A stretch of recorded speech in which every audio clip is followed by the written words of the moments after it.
Hello everyone, তো তোমরা সবাই জানো যে সেদিন ছিল 6 এপ্রিল মানে রামনবমী। তো সকাল সকাল আমি ভিডিওটা স্টার্ট করে নিয়েছিলাম আর সোজা চলে গিয়েছিলাম পুজো করতে।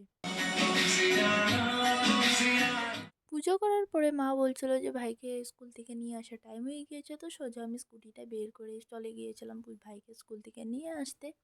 ভাইদের ভ্যাকেশনের পরে স্কুলও স্টার্ট হয়ে গিয়েছিল। তারপরে সেদিন গরমও অনেক ছিল, তো ঘরে এসে ভাই আর আমি জুস খেয়ে নিয়েছিলাম, তো মা ফ্রুটসও কেটে দিয়েছিল। তো ফ্রুট জুস খেয়ে তখন টাইম হচ্ছিল 12:30।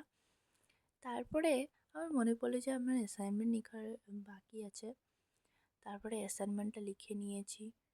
অ্যাসাইনমেন্ট লিখতে লিখতে চলে এসেছিলো আইসক্রিমওয়ালা, তো আমি আইসক্রিমও নিয়ে এসেছিলাম। তা আইসক্রিম খেতে খেতে অ্যাসাইনমেন্টটা লিখে ঘুমাচ্ছিলাম। তারপরে আমার ফ্রেন্ডে ফোন করে বললো যে চল ভিমার্ট যাবো। তারপরে ভিমার্ট তো যাইনি, বাট ভি2 গিয়েছিলাম। ভি2তে গিয়ে দেখলাম যে গার্লসদের জন্য অনেকটাই কম কালেকশন আছে, মেন্সদের আসেলো। তো সেদিন আমরা কিছু কিনিনি ভি2তে গিয়ে। তারপরে আমরা সোজা চলে গিয়েছিলাম বিশাল মার্কেট। তো বিশাল মার্কেটে অনেকটাই কালেকশন আছে মেয়েদের জন্য, তো সেই জন্য ওখানে গিয়ে অনেকটাই মার্কেটিং করেছিলাম, অনেকটাই করেছিলাম। মানে দেখতেই পাচ্ছ আমার বাস্কেটটা আধা দিয়ে ফুলে আছে। তারপরে তাও আমি আরও দেখছিলাম যে কী নেবো কী নেবো, বিকজ বিশালে গিয়ে অনেকে ভালোবাসে এটা নেবো ওটা নেবো। তো তখন আমি দেখছিলাম রিয়েল জুস, দুখানা নিয়েছিলাম মিক্স ফ্রুটের।